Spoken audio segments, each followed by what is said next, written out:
27 years after River Phoenix's death, Joaquin made a heartbreaking confession. Brothers River and Joaquin Phoenix shared a remarkable upbringing. Born into an infamous cult, they both blossomed into iconic young actors, garnering widespread fame and attention for their sharp dramatic instincts and dreamy blue eyes. But on October 31st, 1993, their stories tragically diverged when River, aged just 23, died on Los Angeles' Sunset Boulevard. And for almost 3 decades since that fateful night, Joaquin remained largely silent about his brother's death. Until now. Certainly, River was one of the most exciting actors of his generation. After his breakout role in the 1986 film Stand By Me, the teenager went on to become, just 2 years later, an Oscar nominee for his performance in Running on Empty. The young star was a household name by the early 90s, when the devastating news of his untimely death hit the headlines. But in the outpouring of grief that followed, Joaquin remained mostly quiet. Only now, 27 years later, has he finally opened up, offering a heartbreaking confession about his late brother. The story of the Phoenix brothers actually starts a long way from Hollywood. River, the older of the pair, was born to parents John Lee Bottom and Arlen Donetz in August 1970. They lived a bohemian lifestyle and joined the Children of God religious cult 2 years later. Then, with John Lee and Arlen working as missionaries for the group, the family found themselves living in the Venezuelan capital of Caracas. During his time in Venezuela, River, along with his sister, Rain, performed on the streets of Caracas for money. Ever the entertainer, River was able to sing and play the guitar from a young age. But in 1978, the prospect of a future as a street artist in Caracas disappeared for the boy. That's when John Lee and Arlen, disillusioned with the Children of God, moved the family back to the United States. It was at this point that River's family changed their surname from Bottom to Phoenix in order to symbolize their fresh start. They settled in Florida, where River and some of his siblings, Rain, Joaquin, Liberty, and Summer, took a shine to acting. The children's talents began to attract attention, and the family subsequently moved to California so that they could pursue careers in dramatics. River started his career starring in commercials, but his first break came after he appeared in an adaptation of 7 Brides for 7 Brothers in 1982. 3 years later, he went on to star in the TV movie Surviving, and also bagged his first cinematic film role, appearing in Explorers alongside Ethan Hawke. However, it was River's second movie that would give him his breakout role. In 1986, he starred in Stand By Me. It's a coming-of-age film that tells the tale of 4 young boys who go in search of the body of a missing youngster. In the movie, River plays the troubled teen Chris Chambers, who comes from a family with a reputation. River's performance in Stand By Me earned the young actor rave reviews and set him on the path to stardom. And for his next flick, he starred alongside Harrison Ford in The Mosquito Coast. Then in 1988, River appeared in the critically acclaimed movie Running on Empty, with his performance earning him an Oscar nomination. Throughout the late 1980s and early 1990s, too, River appeared in a number of movies. This allowed him to showcase his skills in a diverse selection of genres spanning action, comedy, and drama. Off-screen, meanwhile, the actor used his newfound fame to highlight some of the causes he was passionate about, including animal rights and environmentalism. River, you see, had been a vegetarian since the age of 8. Later in life, the actor then became a strict vegan. And in a 1989 interview with the New York Times, he explained his rationale behind this decision. He said, "When I was old enough to realize all meat was killed, I saw it as an irrational way of abusing our power, to take a weaker thing and mutilate it." Music also formed a large part of River's life, and the actor was in a band, Alika's Attic, with his sister Rain. He wrote for the group and recorded a few songs, but they never made an album. River combined his passions for acting and music in the 1993 film with The Thing Called Love, which saw him play an up-and-coming singer in Nashville. So at the time of River's death, the 23-year-old had the world at his feet. He was working on the movie Dark Blood alongside Judy Davis and Jonathan Pryce. The actor was also dating fellow film star Samantha Mathis. And on a break from filming in October 1993, the couple visited the LA nightclub The Viper Room alongside River's sister Rain and, of course, young Joaquin. That night, while leaving the club, River died due to a lethal drug overdose. And after maintaining her silence for 25 years, Samantha finally opened up about the night River died in an interview with The Guardian in 2018. She said, "I knew something was wrong that night, something I didn't understand. I didn't see anyone doing drugs, but he was high in a way that made me feel uncomfortable. I was in way over my head." Over the course of the night, it seems that River had consumed a fatal cocktail of drugs. He later collapsed on the sidewalk outside the Viper Room and began to convulse. Samantha witnessed the scene and went to get River's siblings. It was Joaquin who called the emergency services, while Rain attempted mouth-to-mouth resuscitation.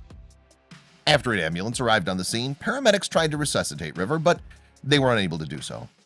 The young actor was subsequently transported to Cedars-Sinai Medical Center and was declared dead at 1:51 a.m.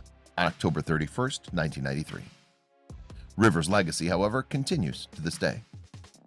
On the anniversary of River's death, October 31st, fans continue to pay tribute to the late star. Furthermore, many actors have cited River as an inspiration. These include James Franco, Jared Leto, and Leonardo DiCaprio. And in the aftermath of River's death, his Indiana Jones co-star Harrison Ford also paid tribute. River had most recently starred alongside Harrison in the 1989 film Indiana Jones and the Last Crusade, in which he played a young Indy. Paying tribute to his late co-star, Harrison told the New York Times, "He once played my son, and I came to love him like a son, and was proud to watch him grow into a man of such talent and integrity and compassion." And 20 years on from River's death, the actor's legacy was explored in Gavin Edwards' book Last Night at the Viper Room: River Phoenix and the Hollywood He Left Behind. In 2013, the biographer told USA Today that River's power was in his ability to connect with people. Gavin said of River, "In this world of teen idols where everyone feels polished, he was a beautiful boy and wonderful actor. But there was a degree of eccentricity and sense of being an outsider. People bonded with him. They thought he was trying to make the world a better place and not trying to book his next job." Another person upon whom River had a lasting impact was, perhaps unsurprisingly, his brother Joaquin. The younger sibling would follow in his brother's footsteps to Hollywood, becoming one of the most celebrated actors of his generation. To date, Joaquin has 4 Oscar nominations under his belt, including one win for his role in 2019's Joker. Yet, while River wouldn't live to see his younger brother's success in the acting world, it seems he had foreseen Joaquin's talents. In 2020, following an interview with Joaquin, journalist Anderson Cooper told 60 Minutes Overtime how River would tell his sibling, "You're going to be a more successful actor than I am. You're going to be better known than I am." The 60 Minutes interview took place in January 2020 in the run-up to the Oscars, when there was already a buzz around Joaquin's performance in Joker. And during the conversation, Joaquin revealed how he'd connected to his disturbed character, Arthur Fleck, in the film. Admitting that he had mixed feelings towards his Joker character, Joaquin explained to Anderson, "There were times where I really felt for him, and there were times where I was disappointed and repulsed by his behavior, right? However, it was this complexity to Arthur that attracted Joaquin to the role." But while Joaquin had emerged as one of the most revered actors of his time, he admitted that he was often petrified on set. He revealed, "There are so many things that I want to express when I take on a role, and when I go through the script, I'm just full of ideas. I guess I'm just nervous that I'm not going to be able to find the right kind of space to express that." Before getting the actor to open up, though, Anderson had warned viewers in a voiceover that Joaquin has a reputation for being difficult during interviews. Yet, while Joaquin's career provided plenty of talking points during his 60 Minutes appearance, the star also gave a rare insight into his personal life. In fact, Joaquin appeared mostly happy to talk. The only stumbling block Anderson ran into was when he tried to quiz Joaquin about what he got up to in his spare time. The actor replied, "What do I do? I think I do normal things. I like to cook. I don't really want to talk about what I do." However, the interview remained an incredibly personal affair for Joaquin. In fact, the actor was joined by his sisters, Rain, Liberty, and Summer, his mother, Hart, previously known as Arlen, and his stepfather, Jeffrey. And while Joaquin has been reluctant to talk about River in the past, he finally opened up about his late sibling's death and legacy. Explaining the influence that River had on him, Joaquin revealed how his brother had shown him Martin Scorsese's 1980 film Raging Bull. And it was seeing Robert De Niro's Oscar-winning performance in the movie that really ignited a passion for acting within Joaquin. He told 60 Minutes Overtime, "I think it just awakened something in me." Joaquin said of River, "I could suddenly see it through his eyes," he added. There's a part in Raging Bull where De Niro meets a girl in between a chain link fence, and he shakes her pinky, and it's like this just beautiful little detail. It's this wonderful moment, and I think that in some ways that's what I'm always looking for. During his appearance on 60 Minutes, Joaquin also opened up about River's fame and how that impacted on their family. However, while River was one of the biggest stars on the planet prior to his untimely death, it seems that the rest of the Phoenix clan were unaware of just how much attention he was receiving. Joaquin said of his family, "We were so removed from kind of the entertainment world. We didn't watch entertainment shows. We didn't have the entertainment magazines in our house. River was a really substantial actor and movie star, and we didn't know it." Following River's untimely death, though, Joaquin and the rest of the Phoenix family became all too aware of how much public interest there was in him. In fact, the late actor received such extensive media attention, Joaquin revealed, that it had hindered the family's grieving process.